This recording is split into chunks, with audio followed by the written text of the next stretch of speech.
ملتزم پر یہ مانگے دعائیں، ملتزم پر یہ مانگے دعائیں، مجھ کو اپنا بنا لو کرم سے، ملتزم پر یہ مانگے دعائیں، ملتزم پر یہ مانگے دعائیں۔ دونوں عالم کی کیا ہے حقیقت، دونوں عالم کی کیا ہے حقیقت، جتنے عالم ہو تجھ پر لٹائیں، جتنے عالم ہو تجھ پر لٹائیں۔ دونوں عالم کی کیا ہے حقیقت، جتنے عالم ہو تجھ پر لٹائیں، جتنے عالم ہو تجھ پر لٹائیں۔ سارے عالم میں پھر پھر کے یا رب، سارے عالم میں پھر پھر کے یا رب، تیرا درد محبت سنائیں، تیرا درد محبت سنائیں۔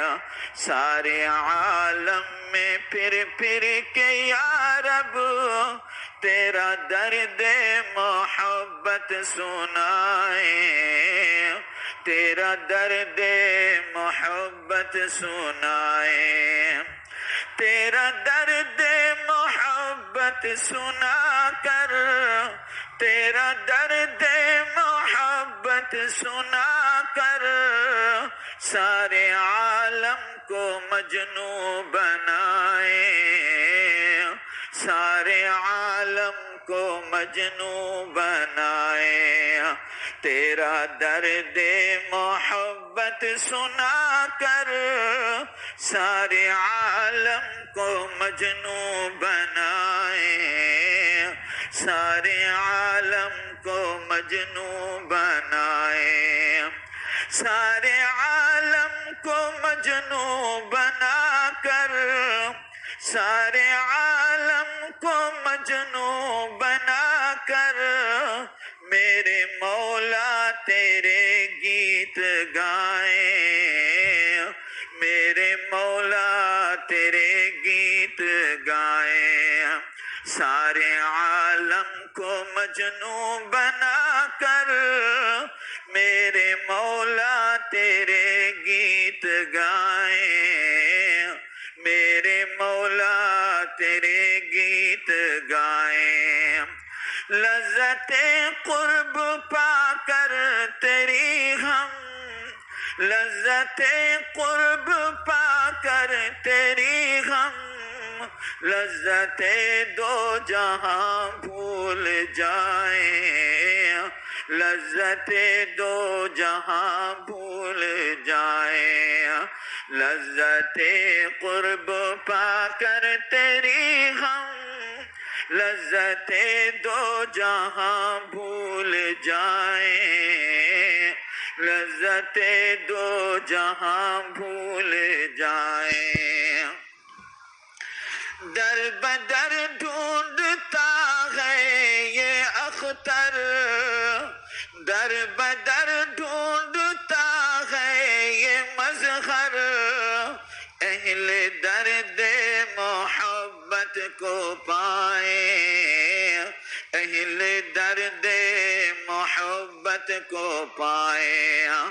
در بدر ڈھونڈتا ہے یہ اختر، در بدر ڈھونڈتا ہے یہ مظہر، اہل درد محبت کو پائیں، اہل درد محبت کو پائیں۔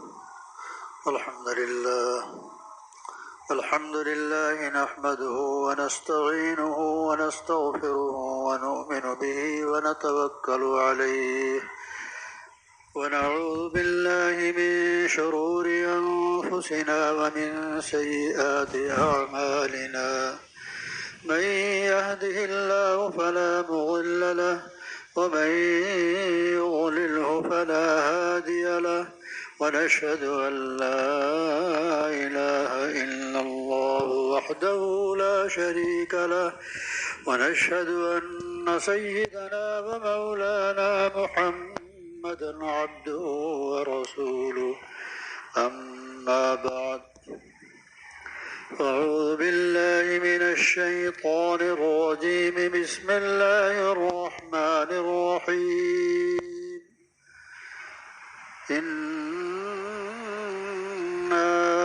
أعطيناك الكوثر فصل لربك وانحر إن شانئك هو الأبتر صدق الله.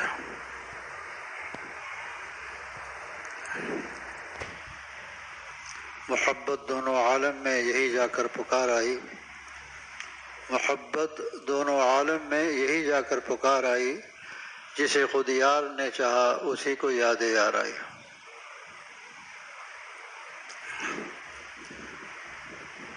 چونکہ عید الاضحیٰ بالکل قریب سر پر آ پہنچی ہے، ہر شخص مصروف ہے، ہر شخص مصروف ہے، لیکن جس سے اللہ محبت کرتا ہے انہی مصروفیات کے اندر سے وقت نکال کر وہ مسجد میں آ جاتے ہیں یا خانقاہوں میں آ جاتے ہیں یا تبلیغ میں چلے جاتے ہیں، کہیں نہ کہیں وقت اپنا صحیح مصرف کے طور پہ خرچ کرتے ہیں. باقی لوگ تو بس سوائے مٹر گش کے انہیں پتہ ہی نہیں کہ صبح ہوتی ہے شام ہوتی ہے، عمر یوں ہی تمام ہوتی ہے. صبح آنکھ کھلی، ناشتہ کیا، پھر سو گئے، پھر اٹھے، پھر جناب پوچھو کہ آج کے دن کا حساب اگر اللہ نے مانگا تو کیا دو گے؟ کہتے ہیں ہمیں کچھ پتہ ہی نہیں، یہ بھی پتہ نہیں ناشتے میں کیا کھایا تھا کیا نہیں کھایا تھا. لیکن جو جن کا تعلق اللہ سے مضبوط ہو جاتا ہے ان کو ہر چیز یاد رہتی ہے، چونکہ ہر چیز پہ شکر ادا کرتے ہیں کہ الحمدللہ اے رب کریم، آپ کتنے کریم ہیں کہ آپ نے اٹھتے ہی ہمارے ناشتے کا انتظام کر دیا. ناشتے کا انتظام کون کرتا ہے؟ اللہ ہی کرتا ہے. ناشتے کا انتظام اللہ تعالیٰ کرتے ہیں، دوپہر کے کھانے کا انتظام اللہ تعالیٰ کرتے ہیں، رات کے کھانے کا انتظام اللہ تعالیٰ کرتے ہیں.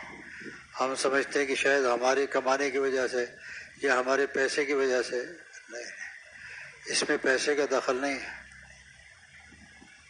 اللہ تعالیٰ چونکہ رزاق ہے، رزق کا ذمہ اللہ نے اپنے ذمہ رکھا ہے. ان الرزق لیطلب العبد کما یطلبہ اجلہ، رزق انسان کو اس طرح تلاش کرتا ہے جیسے اس کی موت اس کو تلاش کرتی ہے. دوسری جگہ ارشاد فرمایا ان نفسا لن تموت حتی تستکمل رزقہا، کسی جاندار کو اس وقت تک موت نہیں آتی جب تک وہ رزق نہ کھا لے جس پر اس کا نام لکھا ہوا ہے.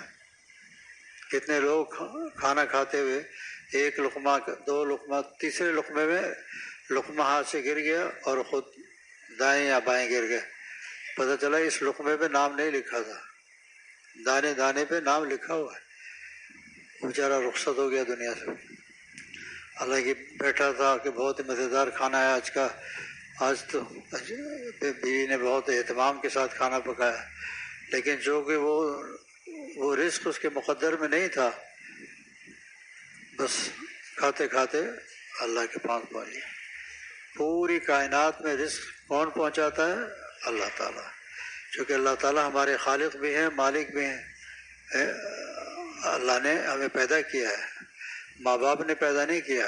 ماں باپ تو تخلیقیت کا ذریعہ ہے، اصل خالق تو اللہ تعالیٰ کی ذات ہے. کتنے لوگ دنیا میں ایسے ہیں جنہوں نے ایک شادی، دوسری شادی، پھر چھوڑ دیا اس کو، تیسری، چوتھی، ایک نواب صاحب تھے حبیب الحسن خان شیروانی رحمہ اللہ، والد صاحب کے پاس تشریف لایا کرتے تھے. 11 شادی کر لی لیکن ایک اولاد نہیں. پھر انہوں نے کہا بھائی بس. پھر یتیم خانے سے 2 بچے لا کر پالے. یتیم خانے سے، ایک کا نام تاج الاسلام تھا، ایک کا ایسے. وہ بچے جب جوان ہو گئے تو نواب صاحب کے سارا سونا چاندی لے کر رات کو فرار ہو گئے دونوں. فوراً پکڑایا تو ہاتھ میں تو آ گئے، لیکن ان کو فکر ہوئی بچے تھے کہاں، کس کے لیے تو میں آیا تھا، بچے کس کے تھے. جب انکوائری کی تو پتہ چلا ایک مشہور زمانہ ڈاکو تھا، یہ اس کے بچے تھے. دیکھیے ان چیزوں کے اثرات.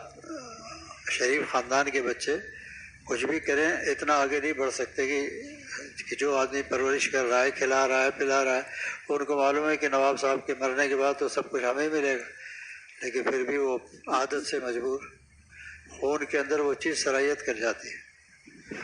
اور شریف خاندان کے بچے اگر چیز پڑی ہوئی ہے ہاتھ نہیں لگاتے، اپنے باپ کی طرف دیکھتے ہیں، اپنے ابا کی طرف دیکھتے ہیں کہ یہ جو چیز یہ کس کی ہے، میں لے لوں. باپ کہتا نہیں. تو شریف بچہ اپنے ابا کی طرف دیکھتا ہے، اور شریف بندہ اپنے ربا کی طرف دیکھتا ہے. شریف بندہ اپنے ربا کی طرف دیکھتا ہے کہ اے رب کریم، کیا اس میں میرا کوئی حق ہے، کیا یہ چیز مجھے مل سکتی ہے. وہاں سے اگر جواب آیا نہیں، وہیں چھوڑ دیتا ہے، وہیں چھوڑ دیتا ہے. حضرت موسیٰ علیہ نبینا علیہ الصلاۃ والتسلیم کو ایک دفعہ خیال آیا کہ اللہ پوری کائنات کو آپ رزق کیسے پہنچاتے ہیں. زمینوں کی جب پیٹرول نکالنے کے لیے کھدائی ہوتی ہے تو 6,000 ہزار میٹر نیچے جا کر وہاں بھی کیڑے گھوم رہے ہیں، سانپ کی طرح بہت سے عجیب عجیب مخلوق ہے اندر، ان کو بھی رزق پہنچ رہا ہے. فضاؤں میں اڑنے والے پرندے، ان کو بھی جناب رزق پہنچ رہا ہے. چوپائے صبح نکلتے ہیں خالی پیٹ اور شام کو پیٹ بھر کے واپس آ جاتے ہیں، ان کو بھی رزق اللہ ہی دے رہا ہے. تو ان کا خیال آیا تھا موسیٰ علیہ السلام، چونکہ پیغمبر تھے، اعتراض نہیں تھا، صرف خیال آیا کہ اللہ تعالیٰ رزق کا انتظام کس طرح کرتے ہیں. وہی نازل ہوئی، اے موسیٰ تمہارے سامنے یہ پہاڑ کا جو ٹکڑا ہے اس پر اپنا عصا مارو. آپ نے اس پر عصا مارا، اس چٹان کے 2 ٹکڑے ہو گئے. اللہ نے اتنی قوت دی تھی. اس زمانے کے ایک پہلوان غلام تھا قبطی، اس کو ایک گھونسا مارا تھا، اس کا کام تمام ہو گیا تھا. دوبارہ وہی آئی کہ پھر مارو، پھر مارا تو اس ٹکڑے کے 2 ٹکڑے ہو گئے. اب یہ حیران ہے کہ اللہ تعالیٰ کیوں توڑوا رہے ہیں. پھر ایک ٹکڑا چھوٹا سا بچیا، فرمایا اس پر بھی اپنا عصا مارو. جب عصا مارا تو دیکھا اندر گرین کلر کا سبز رنگ کا کیڑا ہے، اس کے منہ میں تازہ تازہ سبز رنگ کا پتا ہے جس کو وہ کھا رہا ہے. انسان اشرف المخلوقات ہو کر اللہ کے ذکر سے غافل ہے، لیکن وہ کیڑا ان پتھروں کے اندر بھی اللہ کا ذکر کر رہا ہے. وہ کیڑا پتھروں کے اندر بھی اللہ کا ذکر کر رہا ہے. کیا کہہ رہا ہے؟ سبحان من یرانی، پاک ہے وہ ذات اللہ رب العزت کی جو مجھ کو ان پتھروں کے اندر دیکھ رہی ہے. وَيَرْزُقُنِي وَلَا يَنْسَانِي، وہ ذات مجھے ان پتھروں کے اندر رزق پہنچا رہی ہے، کبھی فراموش نہیں کرتی. فراموش نہیں کرتی کہ ایک وقت مل گیا کھانا پھر اس کے بعد چھٹی نہیں. ہر وقت نئے نئے پتے، نئی نئی غذائیں اللہ اس کے لیے بھیجتے رہتے ہیں. وَيَعْرِفُ مَكَانِي، وہ پاک ہے وہ ذات جو میرے رہنے کی جگہ کو بھی جانتے ہیں. بتائیے، موسیٰ علیہ السلام بھی حیران رہ گئے. اللہ اکبر، یہ کیڑا جو ہے یہ تو اللہ کے ذکر سے غافل نہیں ہے. ہم اشرف المخلوقات، کہ ہمیں اللہ نے پیدا ہی جنت کے لیے کیا ہے. ان الدنیا خلقت لکم وخلقتم للآخرہ، پوری کائنات کو اللہ نے ہمارے لیے پیدا کیا اور ہم سب کو آخرت کی تیاری کے لیے پیدا کیا. کتنے لوگ ایسے ہیں کہ دنیاوی لحاظ سے بہت بڑی بڑی پوسٹوں پہ ہوں گے، لیکن وہاں جانے کے بعد پتہ چلے گا کہ مسلمانوں کے ناموں میں ان کا اندراج بھی ہے کہ نہیں. پتہ چلا وہاں تو اندراج بھی نہیں ہے، وہاں اندراج ہی نہیں ان کا. یہ رزق کا عجیب معاملہ ہے، یہ رزق کا عجیب معاملہ ہے۔ بعد آتے ہیں روتے ہوئے 10 سال سے بے روزگار ہوں، کوئی دعا کر دیے کہ روزگار مل جائے۔ جب پوچھا جاتا ہے کہ 10 سال پہلے کیا کھاتے تھے، کہتے گوشت روٹی، اور اب کیا کھاتے ہو، کہ اب بھی گوشت روٹی۔ میں نے کہا اب تو اللہ پر یقین آ جانا چاہیے کہ کھلانے والی ذات وہ ہے۔ ہر آدمی رو رہا ہے مہنگائی مہنگائی مہنگائی، لیکن یاد رکھو جو چیز آپ پہلے کھاتے تھے وہی چیزیں اب بھی کھا رہے ہیں۔ آپ کے دسترخوان پہ کسی چیز کی کمی نہیں ہوتی۔ اگر آپ شکر ادا کریں، لئن شکرتم لازیدنکم، اگر اللہ کا شکر ادا کریں تو اللہ تعالیٰ اس میں مزید برکت عطا فرمائے، لیکن ہم شکر ادا نہیں کرتے۔ یا اللہ ملازمت تھی تب بھی یہ چیزیں کھا رہے تھے، اب نوکری نہیں ہے پھر بھی وہی چیزیں کی۔ تو معلوم ہے کھلانے والی ذات کس کی ہے؟ اللہ کے۔ اللہ تعالیٰ کھلاتے ہیں، اللہ تعالیٰ کھلاتے ہیں۔ دنیا کے 10 امیر ترین شخصیات جن کے پیسے کمپیوٹر پہ نہیں آ سکتے، وہ بیچارے کچھ نہیں کھا سکتے، چونکہ معدے کا کینسر ہے، نالیوں میں بھی کینسر ہے۔ اب وہ صرف جوس، آدھا گلاس جوس اور ایک ڈبل روٹی کی سلائس، یہ ان کی خوراک ہے۔ لوگ سمجھتے ہیں اتنا بڑا آدمی ہے، یہ تو کم سے کم ہم جب 2 روٹی کھاتے ہیں تو یہ تو 250 روٹی کھاتا ہوگا، اتنی زیادہ اس کے۔ میں نے کہا اللہ کے بندے، اس بیچارے کو وہ بھی نصیب نہیں ہے، وہ بھی نصیب نہیں ہے اس کو۔ اس لیے اللہ کا شکر ادا کیا کرو کہ اللہ کتنے کریم ہیں آپ، کہ سر سے لے کر پاؤں تک ہمارے تمام کے تمام اعضاء صحیح سالم ہیں۔ نہ ہمیں کینسر ہے، نہ بلڈ کینسر ہے، نہ ایڈز ہے، ایسی خطرناک بیماریاں کہ سارے جتنی لیبارٹریز ہیں سب چیک کر کر کے تھک جاتی ہیں، کہتی ہیں کوئی مرض سمجھ میں نہیں آیا، مرض سمجھ میں نہیں آیا۔ ہمارے یہاں، ہمارے شیخ کے یہاں نائب ناظم تھے، جب ان کا آپریشن ہونے والا تھا تو انہوں نے کہا کہ آپ اپنے وارث کا نام لکھ دیے، وارث کون ہوگا؟ اگر آپ دنیا سے رخصت ہو گئے تو وارث کون ہوگا؟ انہوں نے لکھا کہ حضرت مولانا شاہ ابرار الحق صاحب۔ پوچھا آپ کے فادر ہیں؟ کہا نہیں۔ برادر؟ نہیں۔ کیا رشتہ ہے؟ کہا یہ میرے روحانی ڈاکٹر ہیں، میرے روحانی ڈاکٹر ہیں۔ اب وہ بمبئی کا ہاسپٹل، اس میں بڑے بڑے مسلم ڈاکٹر بھی تھے، ہندو بھی تھے، سکھ بھی تھے، عیسائی بھی تھے۔ سب حیران ہوئے کہ یہ کون سے ڈاکٹر یہ ہوئی؟ ڈاکٹر تو ہم لوگ ہیں، علاج تو ہم کر رہے ہیں، تو یہ کہہ رہے ہیں روحانی ڈاکٹر۔ کہا یہ ہمیں سمجھائیے۔ کہا میں نہیں سمجھاؤں گا، سب کو جمع کرو پھر سمجھاؤں گا۔ چنانچہ وقفے کے دوران سب جمع ہو گئے۔ پھر انہوں نے کہا کہ بہت سے امراض ایسے ہیں جو جہاں میڈیکل سائنس فیل ہے، وہ صرف اللہ والے پہچانتے ہیں ان امراض کو۔ ابھی آپ نے 10 cc میرا بلڈ لیا ہے، اب آپ اس کی رپورٹ میں بتائیے کہ مجھے بغض کتنا ہے میرے اندر، حسد کتنا ہے میرے اندر، اور غصے کی بیماری کتنی ہے میرے اندر۔ 20-25 بیماریاں گنوا دیں۔ وہ سب ایک دوسرے کا منہ دیکھنے لگے، لیکن ہماری مشینیں یہ نہیں بتاتی، وہ تو بتا دیں گے یہ جراثیم ہے یا نہیں ہے، یہ جراثیم ہے یا نہیں۔ کہا نہیں۔ کہا جہاں میڈیکل سائنس جا کر ختم ہوتی ہے وہاں سے ان اللہ والوں کا کام شروع ہوتا ہے۔ جہاں میڈیکل سائنس ختم ہوتی ہے وہاں سے وحی کی ابتدا شروع ہوتی ہے۔ جہاں انسان کی معراج ہے عقل کی آخری، وہاں سے وحی کی ابتدا شروع ہوتی ہے۔ تو دونوں چیزوں کو جو سمجھنے والے لوگ ہیں وہ اللہ والے ہیں، چونکہ اللہ سے بھی رابطہ ہے۔ معلوم ہے کہ میں سانس جو لے رہا ہوں یہ بھی اللہ تعالیٰ کی مہربانی ہے۔ آکسیجن 1 منٹ کے لیے ختم ہو جائے کوئی بچے گا؟ آپ دیکھتے ہیں کتنے لوگ خاندان کے دنیا سے رخصت ہوتے ہیں، آکسیجن کم ہونی شروع ہوتی ہے، اور سارے گھر والے مل کے پمپ بھی کر رہے ہیں، مشین بھی آکسیجن، لیکن نہیں ہوتے ہوتے جناب 40 پہ آ گئی، اب جناب 30 پہ آ گئی، اب 20 پہ آ گئی، 10 پہ آ گئی، ہوتے ہوتے اچانک جیسے ہوا نکلتی ہے غبارے سے، چلو جی اللہ کے پاس چلے گئے، اللہ کے پاس چلے گئے۔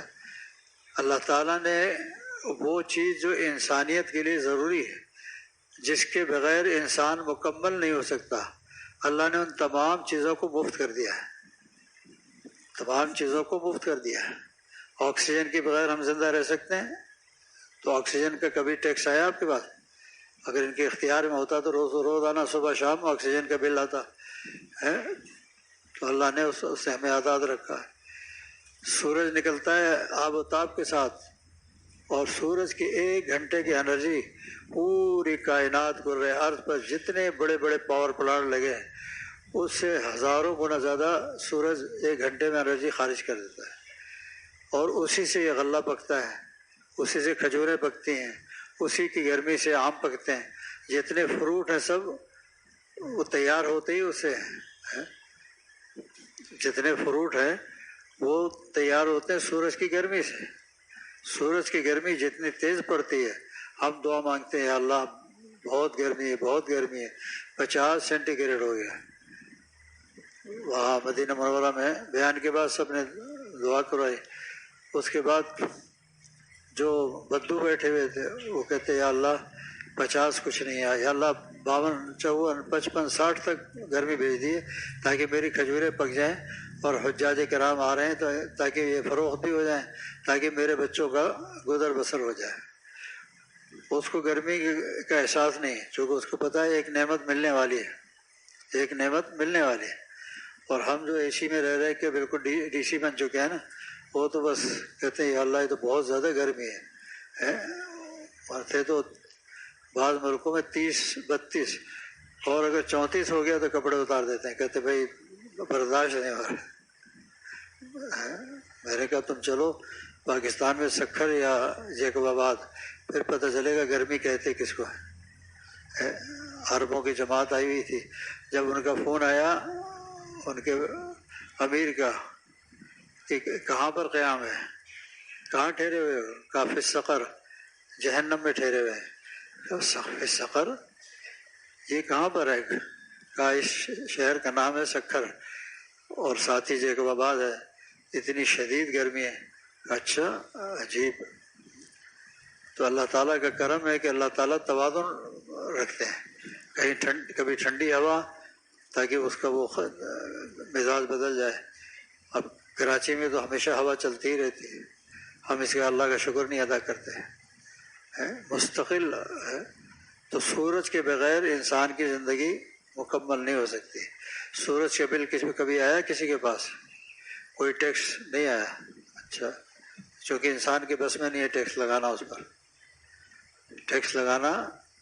جب پاکستان بن رہا تھا اس وقت محمد علی جناح جب وہاں انگلینڈ گئے تو لوگوں نے پوچھا کہ ہمارے لیے کوئی تحفہ لائے؟ اتفاق سے مہینے کے بعد اسی دن سورج نکلا تھا، انہوں نے کہا یہ سورج تمہارے لیے تحفہ لے کے آیا۔ سب ہنسنے لگے، چونکہ وہاں سورج نکلتے ہی نہیں، سورج نکلتے ہی نہیں، تو اس کے بغیر بھی انسان کی زندگی نامکمل ہے۔ پھر دینی تعلیم کے بغیر بھی انسان کی زندگی نامکمل ہے۔ دینی تعلیم کے بغیر پورے دنیا میں روئے زمین پر کرۂ ارض پر کروڑوں کروڑوں کے تعداد میں مدارس قائم ہیں، تعلیم جاری ہے، اور تعلیم بھی مفت جاری ہے، اور پھر تعلیم کے ساتھ ساتھ ان کو وظیفہ بھی دیا جاتا ہے، بہترین کھانا، بہترین وہ، چونکہ دین کی اشاعت کے لیے اللہ نے ان کو قبول کیا ہے۔ اور یہ چونکہ آپ صلی اللہ علیہ وسلم آخری نبی ہیں تو یہ دین بھی آخری دین ہے، قیامت تک چلتا رہے گا، قیامت تک چلتا رہے گا۔ کائنات میں کتنے لوگ پیدا ہوئے اس دین کو ختم کرنے کے لیے رات دن کوششیں کرتے رہے، لیکن دین آگے بڑھتا جا رہا ہے، وہ دنیا سے رخصت ہوتے جا رہے ہیں۔ علامہ جلال الدین رومی نے اس کی عجیب مثال دی ہے کہ دین کو روکنے والوں کی مثال ایسی ہے کہ جب چاند نکلتا ہے 14ویں رات کا، 14ویں رات کو چاند جو نکلتا ہے بہت ہی آب و تاب کے ساتھ، ماشاءاللہ 14ویں رات کو چاند اتنا تیز نکلتا ہے کہ جانور، روڈ، سڑکیں سب نظر آتی رہتی ہیں، تو کتے جتنے وہ بھونکنا شروع کرتے ہیں کہ بے ہماری نیند تو نہ خراب کر، ہمیں تو تھوڑا سا سو لینے دے، یہاں تک کہ بھونکتے بھونکتے وہ گر کے بے ہوش ہو جاتے ہیں۔ لیکن سورج اپنے آب و تاب کے چاند اپنے آب و تاب کے ساتھ چلتا رہتا ہے۔ چاند کا کبھی بل آیا؟ چاند سے یہ پانی کا کنٹرول اللہ نے چاند سے رکھا ہے۔ آپ دیکھیں کلفٹن پہ جائیں تو پانی 1 کلومیٹر آگے ہوتا ہے، لیکن جیسے جیسے تاریخ 14 تاریخ قریب آتی ہے تو وہ پانی قریب آتا رہتا ہے۔ پوری دنیا کا نظام اللہ نے پانی کا نظام اسی چاند سے رکھا ہے کہ 1 تاریخ کو بہت دور ہوگا، 14 تاریخ کو شہر کے اندر پانی گر رہا ہے، مد و جزر اتنا بڑھ جاتا ہے، مد و جزر اتنا بڑھ جاتا ہے کہ لوگ کہتے ہیں اللہ اکبر۔ تو یہ چاند کی کشش ہے، جس سے اللہ نے مقرر کیا جس کام کے لیے وہ اسی کام پہ لگا ہوا ہے۔ ہمیں اللہ نے پیدا کیا اپنے دین کے لیے مقرر کیا، لیکن ہم اللہ کے دین کو چھوڑنے کی وجہ سے آج کتنے مصائب میں گھرے ہوئے، کتنے مصیبتوں میں گھرے ہوئے ہیں۔ کراچی کی آبادی ایسے تو 3 کروڑ تھی، لیکن اب 1.5 کروڑ بنانے کی کوشش کی جا رہی کہ آپ دیکھیں کہ اسپتال کتنے یہاں 50-60 ہزار ہوں گے چھوٹے بڑے، لیکن بھینسوں کے لیے، جانوروں کے لیے کوئی بڑا اسپتال دیکھا ہے کہ 5 پہلوان اس کو جناب رسے باندھ کے اس کو یعنی اوپن ہارٹ سرجری ہونے والی بھینس کی کبھی دیکھا کہ اس کو لٹایا ہوا ہے اور ڈاکٹر صاحب لباس پہن کے آ کے جناب اوپن سرجری کر رہے ہیں اس کی؟ نہیں، ان کو یہ بیماریاں ہوتی ہی نہیں ہیں، ہوتی ہیں تو بیچارے رخصت ہو جاتے ہیں۔ وجہ کیا ہے کہ جس مقصد کے لیے اللہ نے پیدا کیا کہ تمہیں انسانوں کو دودھ دینا ہے اور تمہارے گوشت سے انسان مستفید ہوں گے، تو وہ اپنے کام میں لگے ہوئے ہیں، تو اللہ تعالیٰ ان کی حفاظت فرما رہے ہیں۔ چونکہ جتنے لوگ ہوتے ہیں اتنے ہی جانور بھی اس شہر میں ہوتے ہیں، لیکن وہ نظر اس لیے نہیں آتے کہ وہ بھینس کالونی ہے تو فلاں کالونی ہے، مچھر کالونی ہے، وہ سب دور دراز علاقوں میں رہتے ہیں۔ وہ اپنے اس کام میں لگے ہوئے ہیں جس کی وجہ سے اللہ ان کی صحت کی حفاظت کرتا ہے۔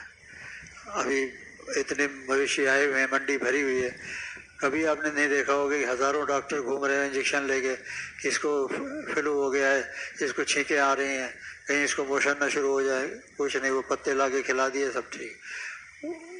ان کو جس طرح انسانوں کے لیے کہ لیبارٹری ٹیسٹ ہو رہے ہیں سب دھڑا دھڑ، کسی جانور کا ٹیسٹ نہیں ہوتا ہمارے یہاں۔ یورپی ملکوں میں تو ہوتا ہے ٹیسٹ، لیکن پاکستان میں نہیں ہوتا۔ وہ کھانے کے بعد جو آدمی کھا لیتا پھر اس کا ٹیسٹ شروع ہوتا ہے کہ تو نے کس کٹے کا گوشت کھایا، ادھر آ جا میدان میں اب۔ لیکن جانوروں کو دیکھو اللہ نے کتنا فضل کا اور کرم کا معاملہ فرمایا ہے۔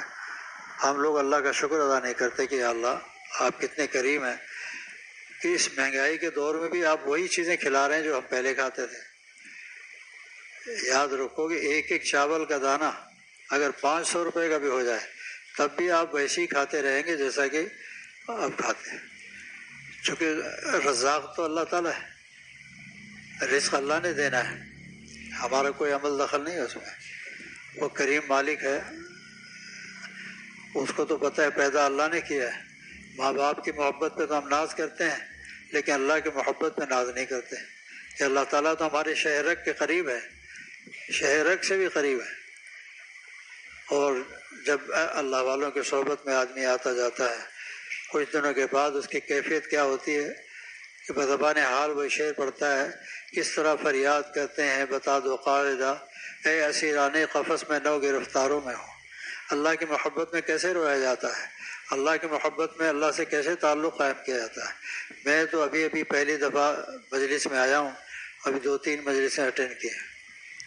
کچھ عرصے کے بعد پھر شعر بدل جاتا ہے، کہاں تک ضبط پیدابی، کہاں تک پاس بدنامی، کلیجہ تھام لو یارو کہ ہم فریاد کرتے ہیں۔ پھر وہ کہتا مجھے تو سنت پہ عمل کرنا ہے سرکار دو عالم صلی اللہ علیہ وسلم کی، دنیا ادھر سے ادھر ہو جائے میں اس میں کمی نہیں آنے دوں گا، کچھ بھی ہو جائے، کچھ بھی ہو جائے۔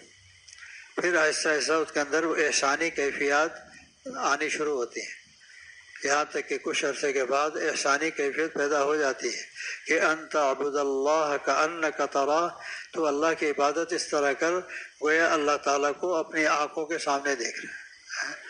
اگر ہم نہیں دیکھتے تو اللہ تعالیٰ تو ہمیں دیکھ رہے ہیں نا، اللہ تعالیٰ ہمیں دیکھ رہے ہیں. تو میرے جو انا اعطیناک الکوثر فصل لربک وانحر، کہ اللہ تعالیٰ کو قربانی کا ایام نحر پسند ہے. خون کا بہانا، خون کا بہانا جو ہے یہ اللہ کو بہت زیادہ محبوب ہے، کہ جب اللہ کے نام پر ہم خون بہا رہے ہیں جانور کا، اور جانور بھی جناب لیٹا ہوا آرام سے. اگر حضرت اسماعیل علیہ السلام ذبح ہو گئے ہوتے خدا نخواستہ، تو ہر شخص کو اپنے ایک بچے کو ذبح کرنا پڑتا ہے. کتنی مشکل پیش آتی. لیکن اللہ نے امتحان آسان کر دیا ہے. ابراہیم علیہ السلام نے چھری پھیر دی تھی، اور اللہ نے میڈا بھیج دیا، اور جناب دیکھا تو میڈا وہاں موجود ہے، وہ ذبح ہو گیا. میڈا سمجھتے ہو نا، بھیڑ. ہاں، تو اللہ تعالیٰ نے جنت سے اس کو بھیج دیا، وہ ذبح ہو گیا. یہ اس میں ایک عملی مشق بھی ہے، نفس و شیطان سے کس طرح ہمیں بچ سکتے ہیں. کہ نفس و شیطان کی جتنی خواہشات ہیں اس پر چھری پھیر دو، کہ میں نفس و شیطان کی باتوں کو نہیں مانوں گا، اللہ کی اور اس کے رسول صلی اللہ علیہ وسلم کی باتوں کو مانوں گا. تو انشاءاللہ آپ نفس و شیطان کے چنگل سے بچ جائیں گے انشاءاللہ. اور یہ بھی دعا کیا کرو، اے رب کریم، نفس و شیطان، میں گناہ تو چھوڑنا چاہتا ہوں لیکن نفس و شیطان کے چکر میں آ کے پھر گناہ کر لیتا ہوں. اے رب کریم، آپ میرے تمام گناہوں کو معاف فرما دیں.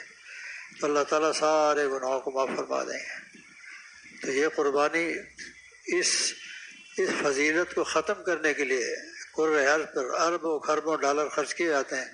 سلاٹر ہاؤس، اب آپ نے بکرا خریدا 40 کلو وزن کا، بہترین خوبصورت. اب جب وہاں سے 4 پیس ہو کر آیا تو آپ نے کہی تو 10 کلو کا، بھائی میرا 40 کلو کا تھا، لینا ہے تو لے ورنہ یہاں سے آگے چل. وہ بیلٹ چل رہی ہے، اس کو ایک ایک اٹھا کے دیتے جائے. اب یعنی یہ نہیں پتا کہ میرا بکرا کون سا ہے، اس کا بکرا کون سا ہے، کسی کو کچھ نہیں پتا. تو بس ایک نام ہو جاتا ہے کہ چلو قربانی ہو گیا. لیکن جانور کا خرید کر لانا، اپنے ہاتھ سے ذبح کرنا، یہ سنت کیوں ہے؟ اس لیے کہ اس سے اللہ تعالیٰ خوش ہوتے ہیں، اللہ تعالیٰ خوش ہوتے ہیں. حضرت گنگوئی رحمہ اللہ ہمیشہ ایک بچیا ویڑی خرید کر رکھتے تھے. جب بخاری شریف پڑھانے جاتے تھے تو مسجد کے دروازے پہ جا کر وہ کھڑی ہو جاتی تھی باہر. حضرت سبق پڑھا کر جب نکلتے تھے تو وہ پھر ساتھ ساتھ ہو جاتی تھی.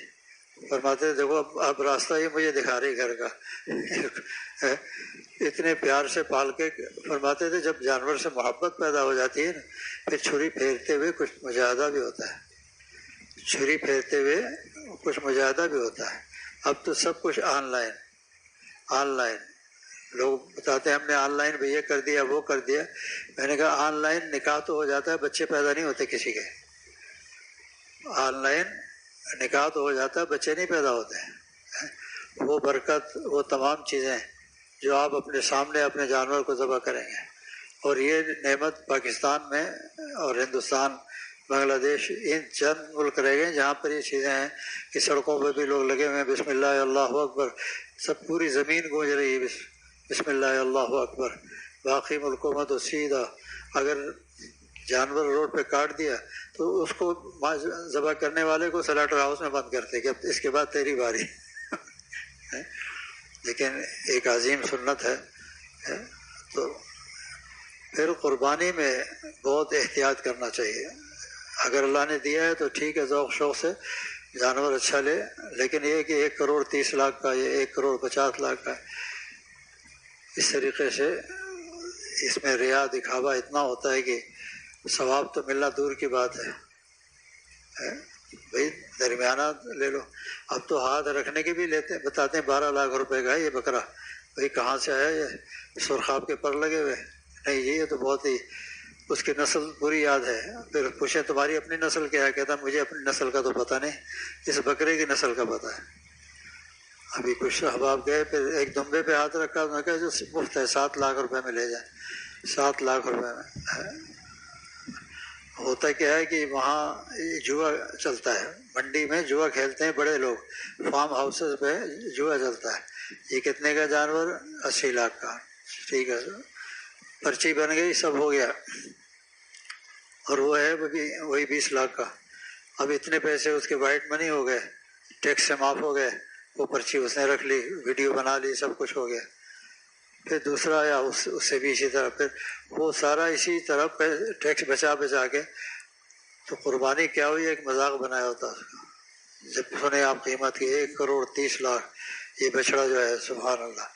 اور بچڑا ہوتا کتنا بڑا ہے، بکری کے برابر، چونکہ جب وہ چربی نکلنے کے بعد جو گوشت نظر آتا ہے تو ایسا لگتا ہے کوئی بکرا کھڑا ہوا تھا۔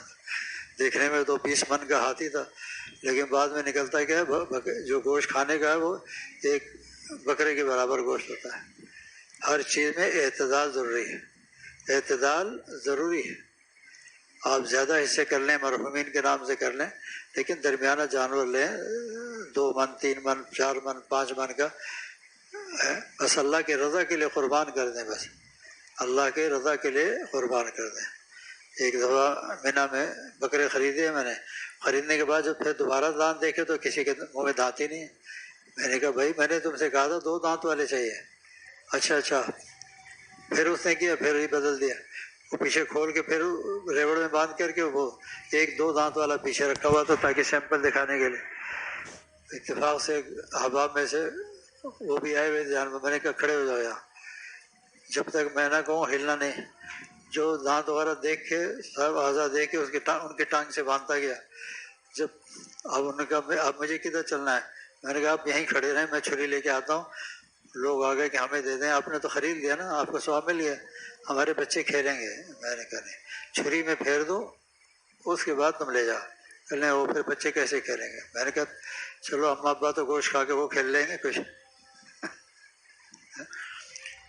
تو بعض جگہ دانت وانت کہتے ہیں اللہ تعالیٰ دانت تھوڑی دیکھتے ہیں، جتنے انجوز کام کرتے ہیں ان چیزوں پہ ان کے یہاں کوئی تمیز نہیں ہے کہ یہ ایک 6 مہینے کا بچہ ہے یا 2 مہینے کا ہے یا سال کا ہے، بس وہ لوگ دیکھتے ہیں سستا ہے، بس فٹافٹ۔ بھائی قربانی ایک عظیم فریضہ ہے، سارے شرائط دیکھو اس کے، پھر اس کے بعد قربانی کرو، اور گوشت کھانے کی نیت نہ ہو۔ آج تو بکرا خریدتے ہی سب کے منہ میں پانی آتا ہے، او اس کی چانپ، سبحان اللہ، اس کے ڈکر کے تو بریانی ایسی بنے گی کہ بس مزہ آ جائے گا۔ بھائی ابھی سے نیت کیوں خراب کر، گوشت تو ملے گا ہی۔ جیسے کہ اللہ والے بزرگ، وہ گھر میں کھڑکی کھلوائی انہوں نے، لوگوں نے پوچھا مقصد کیا ہے، کہا اذان کی آواز آنی چاہیے۔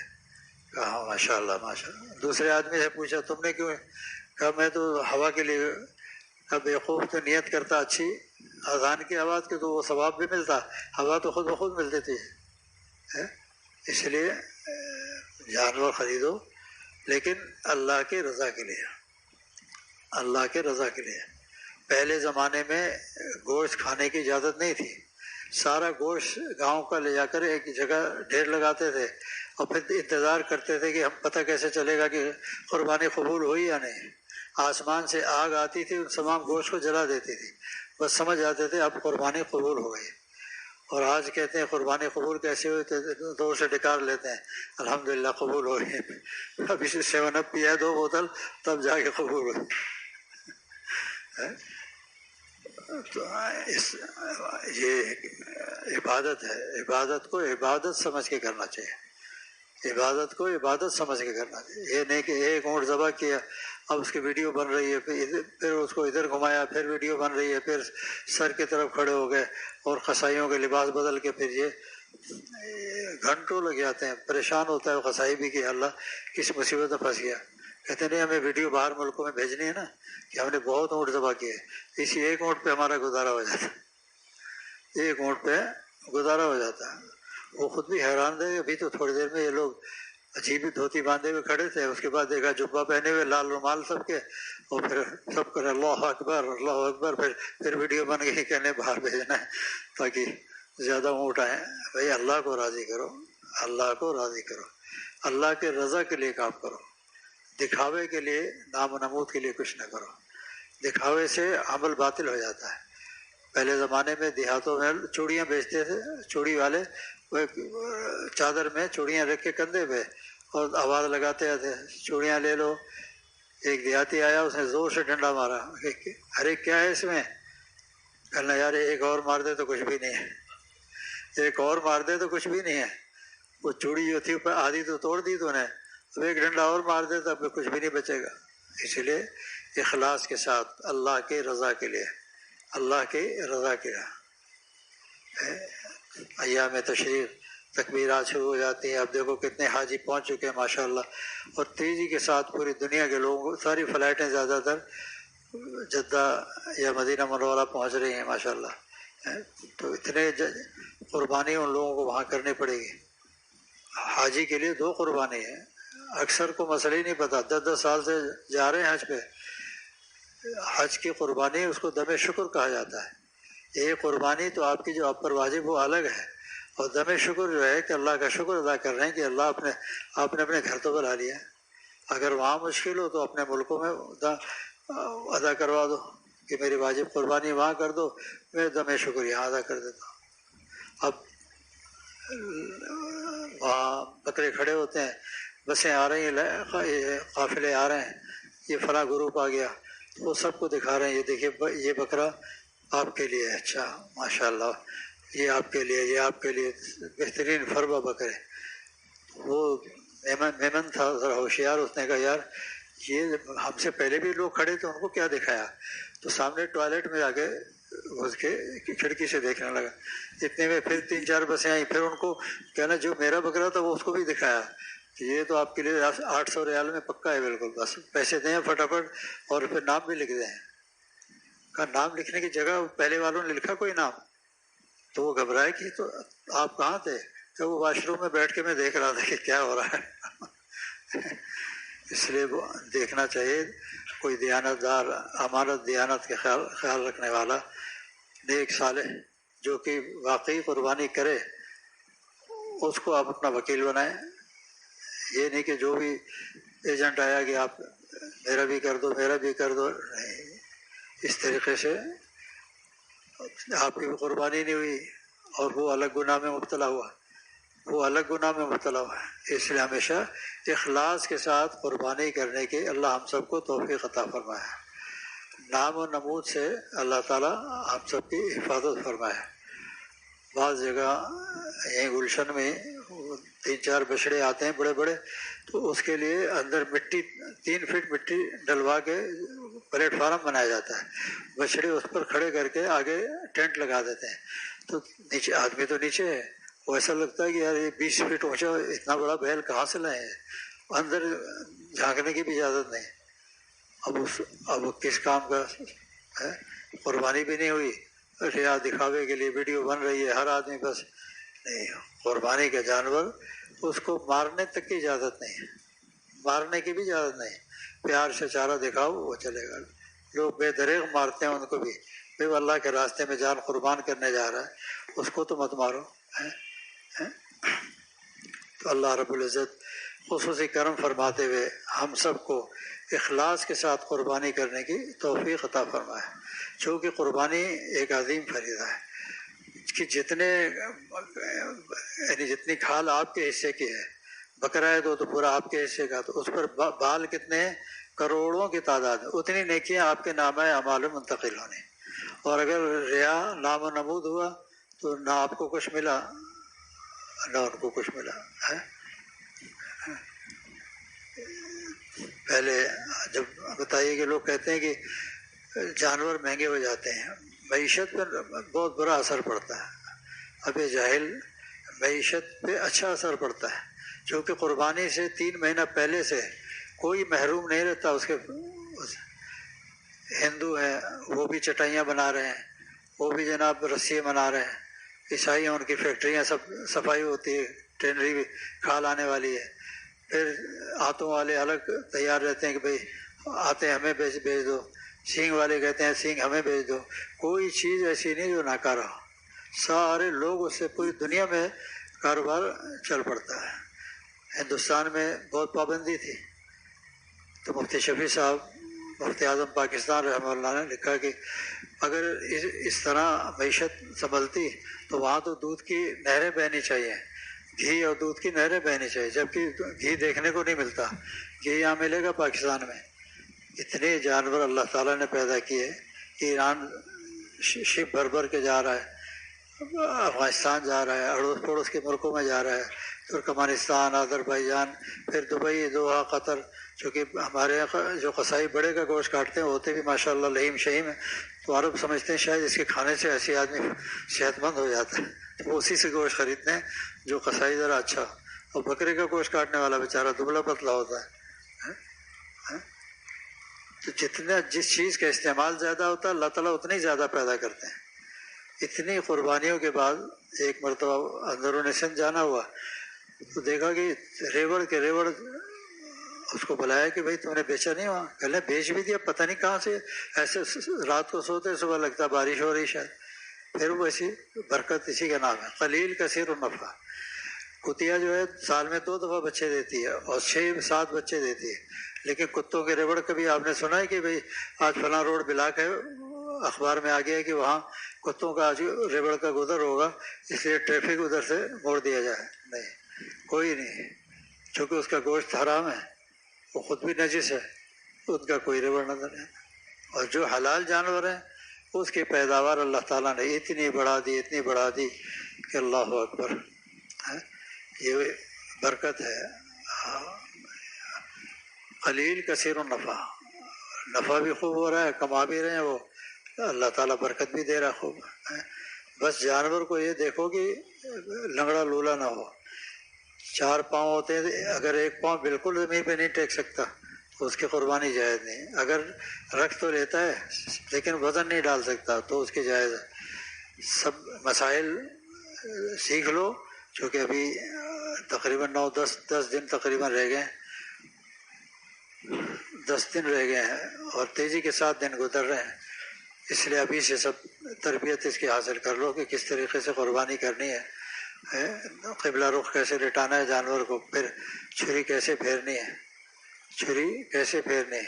یہ قصائی لوگ گائے کاٹنے کے بعد چھری اس کے اندر یوں کر کے مارتے ہیں 3-4 دفعہ تاکہ جلدی ٹھنڈا ہو جائے، وہ جائز نہیں ہے، اس نے گوشت بھی خراب کیا آپ کا صرف اپنے کام کی وجہ سے، اس سے ذبح کروا کے چھوڑ دو، قدرتی خون جب نکلے گا تو اس کا گوشت بھی صحیح ہوگا، اس کو اذیت بھی نہیں پہنچے گی، شریعت کے مطابق ذبح بھی ہو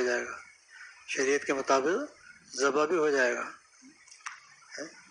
تو ہمیشہ جانور کو دیکھ لو کہ صحیح ہے یا نہیں۔ کان کٹا ہوا ہے اگر 1/4 سے زیادہ ہے تو اس کی قربانی نہیں ہوگی، کوئی عضو جو کٹا ہوا ہے اگر 1/4 سے زیادہ ہے تو اس کی قربانی جائز نہیں، اس لیے جانور کو دیکھ بھال کر کے لاؤ اور اس کے ساتھ ذرا پیار محبت بھی کرو، کچھ چارہ وارہ کھلاؤ کچھ، تاکہ اس سے ایک مناسبت تو پیدا ہو۔ پھر چھری پھیرتے ہوئے کچھ دل پہ گزرتی ہے کہ واقعی کوئی چیز ہے۔ اگر اسماعیل علیہ السلام ذبح نہ ہوتے تو جب ایک بچے ذبح کرنے پڑتے تب پتہ چلتا۔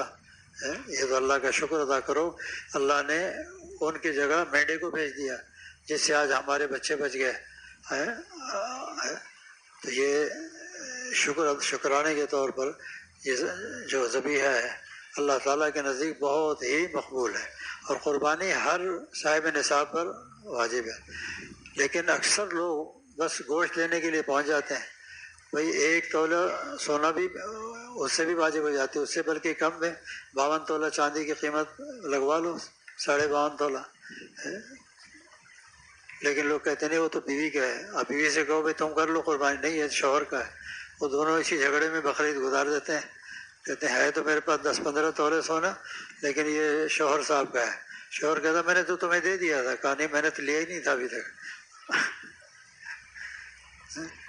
وہ سمجھتے ہیں شاید قیامت کے دن اس طرح بچ جائیں گے، نہیں، جو کام کرو اللہ کے رضا کے لیے۔ یہ عجیب فریضہ ہے کہ اگر آپ کے پاس استطاعت نہیں ہے اس وقت اور آپ قرض لے کر قربانی کر سکتے ہیں اور ادائیگی کی آپ کے اندر شکت ہے کہ میں اس رقم کو ادا بھی کر دوں گا، تو قرض لے کر بھی قربانی کر سکتے ہیں، قرض لے کر بھی۔ اس سے اندازہ ہوتا ہے کہ کتنی فضیلت کی چیز ہے، کتنی بڑی فضیلت کی چیز ہے۔ تو اللہ رب العزت ہم سب کو ان قربانی کے ایام میں سنت کے مطابق زندگی گزارنے کی توفیق عطا فرمائے، اور جتنے احکامات ہیں شریعت کے ان سب پہ عمل کرنے کی توفیق عطا فرمائے، اور قربانی سب کو سمجھاؤ کہ دیکھو 1 تولہ سونا بھی ہے تب بھی آپ پر قربانی واجب ہے، صاحب نصاب تو ہو گئے آپ، اور کوئی بھی ایسا شخص نہیں جس کے جو صاحب نصاب نہ ہو، الا ماشاء اللہ مزدور طبقہ. اور ڈیفینس وغیرہ میں تو قربانی برائے نام ہوتی ہے. فریج کا سائز ناپ لیتے ہیں، پھر ساتھیوں سے کہتے ہیں اس میں کتنا گوشت آئے گا، کہتے ہیں 1 بکرا آ جائے گا، بس کہتے ہیں 1 بکرے کی قربانی کر لیتے ہیں پورے خاندان کی طرف سے. وہ فریج کے سائز سے قربانی واجب نہیں ہوئی ہے. قربانی تو ہر فرد پہ واجب ہے آپ کے جو صاحب حیثیت ہیں. یہ نہیں کہ بس فریج میں جگہ اتنی ہے اس لیے ہم قربانی نہیں. جتنے زیادہ ذبح کرو گے اللہ اتنی ہی مزید برکت عطا فرمائے گا. اللہ تعالیٰ مرحومین کی طرف سے بھی کر دو. الحمدللہ اللہ کا شکر ہے کہ میں والد صاحب رحمۃ اللہ علیہ کی طرف سے بھی، اور والدہ کی طرف سے، دادی دادا کی طرف سے، نانی نانا کی طرف سے، پھر کچھ پچھلے ہمارے جتنے مشائخ ان کی طرف سے بھی، اور بکرا بہترین آپ صلی اللہ علیہ وسلم کی طرف سے، اور پھر جو واجب وہ الگ کرتا ہوں. تو یہ اللہ تعالیٰ خود نعمت عطا فرماتے ہیں، بارش کی طرح برساتے ہیں لوگ، اور کرو قربانی. لیکن آج افسوس یہ ہے کہ ان کو پتہ ہی نہیں کہ قربانی کہتے کس کو، قربانی کے معنی کیا ہے.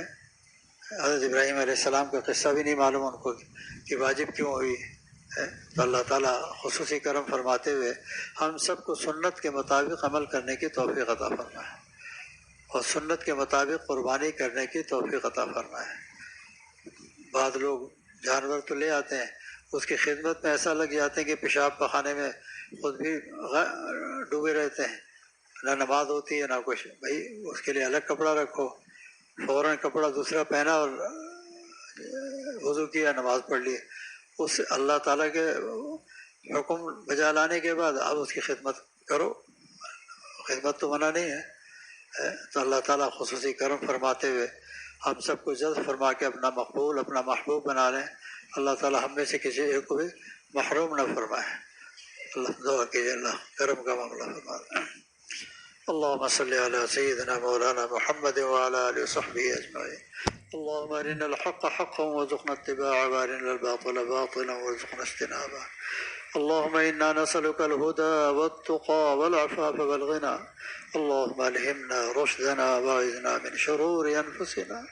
اللهم ألهمنا رشدنا وأعذنا من شرور أنفسنا. اللهم ألهمنا رشدنا وأعذنا من شرور أنفسنا. یا رب کریم، یا رب کریم رحم کا کرم کا معاملہ فرما. یا رب کریم رحم کا کرم کا معاملہ فرما. یا رب کریم ہم سب کو اخلاص کے ساتھ سنت کے مطابق قربانی کرنے کی توفیق عطا فرما. نام و نمود سے اللہ ہم سب کی حفاظت فرما. یا رب کریم، یا رب کریم خصوصی کرم فرما دے. ہر قسم کے شرور فتن، ہر قسم کے امتحان ابتلا سے ہم سب کی حفاظت فرما. یا رب کریم، یا رب کریم امت مسلمہ پریشان ہے، اے رب کریم ان کی پریشانیوں کو دور فرما دے. اے رب کریم ان کی پریشانیوں کو دور فرما دے. یا رب کریم ہمیں جو بیمار ہیں اے رب کریم ان کو شفاء کلی عطا فرما دے. جن کو ذوف ہے ان کے ذوف کو قوت سے تبدیل فرما دے. یا ارحم الراحمین خصوصی رحم کا کرم کا معاملہ فرما دے. یا رب کریم خصوصی کرم کا رحم کا معاملہ فرما دے. ربنا تقبل منا إنك أنت السميع العليم وتب علينا إنك أنت التواب الرحيم. وصلى الله تعالى على خير خلقه محمد وعلى آله وأصحابه أجمعين برحمتك يا أرحم الراحمين.